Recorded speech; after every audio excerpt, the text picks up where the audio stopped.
I got a big goddamn problem with the news. You ready for this? The news is completely manipulated.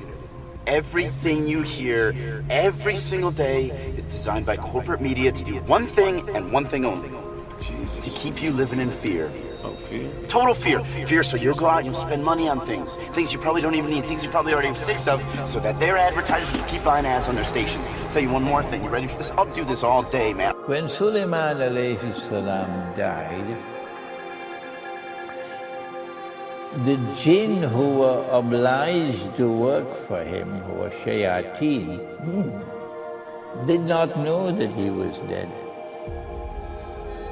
And they kept on working for him until the minsa'ah of his stuff. Yes. The minsa'ah of his stuff collapsed. And when the minsa'ah of his staff collapsed, then they realized this is not Sulaiman. All the commentators of the Quran, with very few, if there are any exceptions, all declare the minsa'ah is the staff. So they all say that he died while sitting perhaps on his throne, and he was holding on to his staff, and the dead body remained on the throne for all this time, holding on to the staff, until Dabbatul Ard came and started to consume the staff, and they say Dabbatul Ard is like termites. And when the staff collapsed and the body collapsed, and then they realized that this was not Sulaiman, Sulaiman is dead. Well, my response to that kind of explanation is crick crack the wire bend, and that's the way the story ends. That's nonsense for me. No. When Sulaiman alayhi salam died, the reason why they did not know he was dead was because they saw someone sitting on the throne holding on to the staff. That's right. That was Dajjal. And since they did not know he was not Sulaiman, they kept on working for him. That is the relationship between Dajjal and the shayateen. And up to this moment, as I'm speaking, they're still working for him. Until Dabbatul Ard will come to destroy the minsa'ah of the staff. The minsa'ah is not the staff. The minsa'ah is something connected with the staff. Yes. And that is which is connected with the staff allows the staff to bring moving images of Sulaiman before the jinn. So they're seeing him walking and talking. They think every television set does that now. Yes. And when the minsa'ah is consumed, and I believe that's the electromagnetic waves coming today from our cell phones and these things, when it destroys the internal miraculous heart of the staff, then that will collapse. And then the staff will no longer be able to present these living images and moving images. Then the jinn will realize this is not Sulaiman, then they stop working for him. Oh Jesus, I'm going to cause those who follow you. Do we follow him? Wake up. Think. No, we follow Nabi Muhammad alayhi salatu wasalam. Allah says in the Quran, He says, In kuntum tuhibbun Allah, if you love Allah, fattabi'uni, then follow me, Muhammad alayhi salatu wasalam. Yuhbibkum Allah, Allah will love you. So we are an ummah, and we follow this Nabi. Yes, we believe in that Nabi, and that Nabi, and that Nabi, yes, but we don't follow them. We don't belong to their ummah. We belong to this ummah. We follow this Prophet. In the grave, we're going to be asked, which is the Prophet you follow? And our answer in the grave will be this Prophet, Muhammad alayhi salatu wasalam. So Allah is saying those who follow Jesus, not those who follow Muhammad. Those who follow Jesus. وَجَعِلُ الَّذِينَ تَبَعُوكَ, and I am going to raise those who follow you.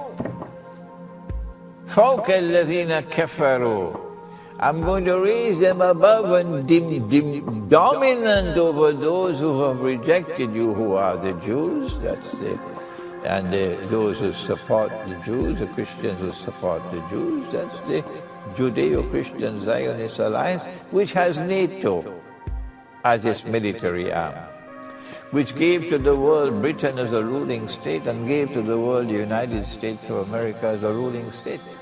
Allah says, I'm going to raise those who follow you above them, above NATO. And when I do that, they will remain in that position of dominance and superiority over them, ila yawmil qiyamah, until the end of the world. And you tell us that we Muslims want to rule the world? What nonsense, that's not the Quran. The Quran does not say that this ummah wants to rule the world. No. The Quran says that those who follow Nabi Isa alayhi salam, Jesus, will be raised above and dominant over those who are opposing him, which is today the Jewish Christian Zionist Alliance. And when these are raised to that position of dominance, they remain like that until the end of the world. Don't blame me if you never knew this before. And if this new knowledge creates problems for you, that's not my problem, that's yours. My duty is to reach the Quran out to you. So now the question is, who are these Christians? Who are these people who follow Jesus? And my answer is not you who will decide. No. And your Maulana will not decide. No. And your Jamaat will not decide. You will not decide who are those who are following Jesus and who will be raised into that position of dominance. It is Allah who will decide, not you. He will decide, not you. Shall I shout it again? So don't come with all your rigmarole questions, arguments and this and that and the other. It is Allah who will decide. And my perspective is Allah has already shown us. Because today, Russia leads the Orthodox Christian world, where a man can never marry another man and get a marriage certificate. And in a brief space of time since the collapse of the Soviet Union, the godless Soviet Union, and the chaos which followed the collapse of the Soviet Union, in this brief span of time, maybe just 20 years, Allah has caused Russia to rise so quickly and so unexpectedly.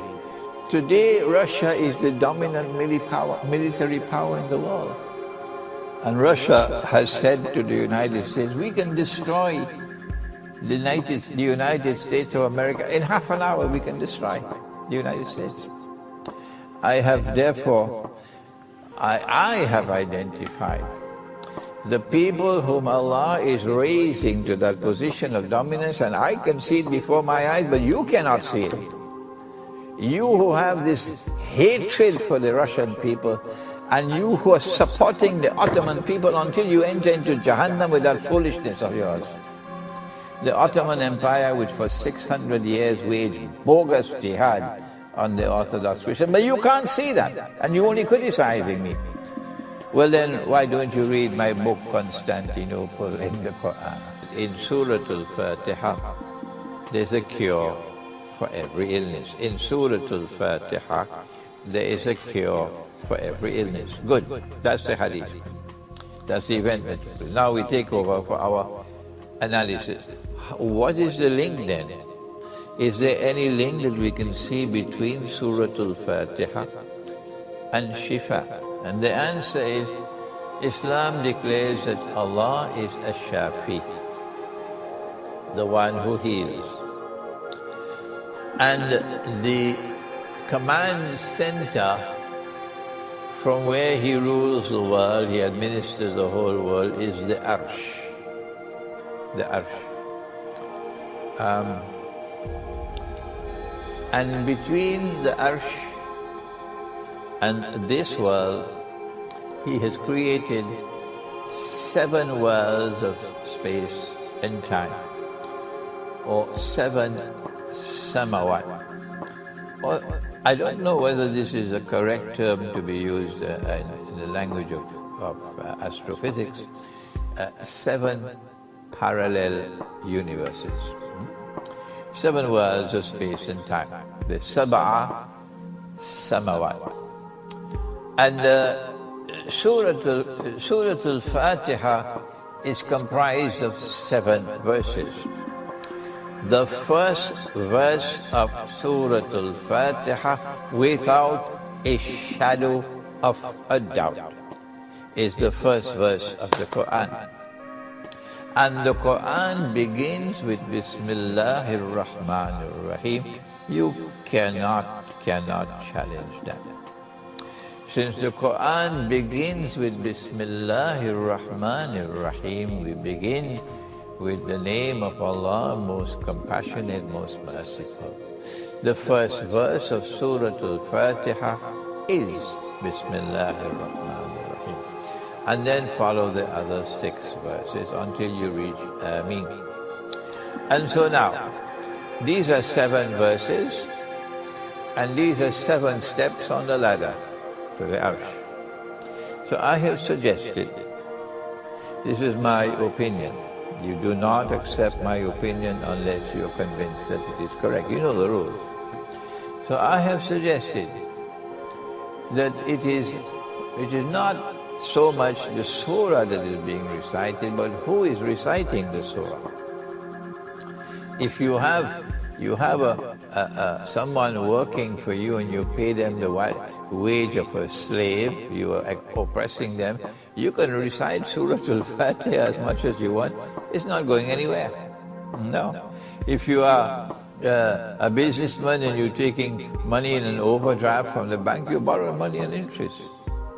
And if you're borrowing money on interest or lending money on interest because you have a fixed deposit in the bank, Allah's messenger has cursed you.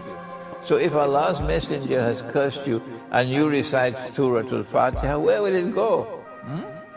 I can mention many other things. But if you are someone with whom Allah is pleased, mashallah, then when you recite Surah Al-Fatiha, if you recite it with this consciousness in your heart, that when I recite Bismillahir Rahmanir Rahim, I'm now in the first sama. Alhamdulillahi Rabbil Alameen, I am now in the second sama. Ar-Rahmanir Rahim, I'm now in the third sama. I like this. And you are ascending. And when you reach Ameen, I am now in the Arsh. This is psychological.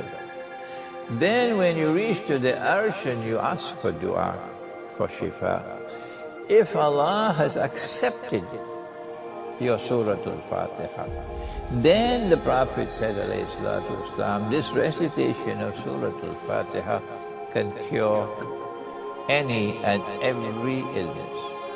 So we must be careful of what the heart has inside of it. If the heart is turned sincerely to Allah, not the one who says, Sheikh, I can't say that. If I stand up, you know the mission of a Muslim in the world. If it is right, stand up for it, regardless of the political party you are supporting. If it is right, stand up for it, regardless of the price you have to pay. If it is wrong, stand up against it.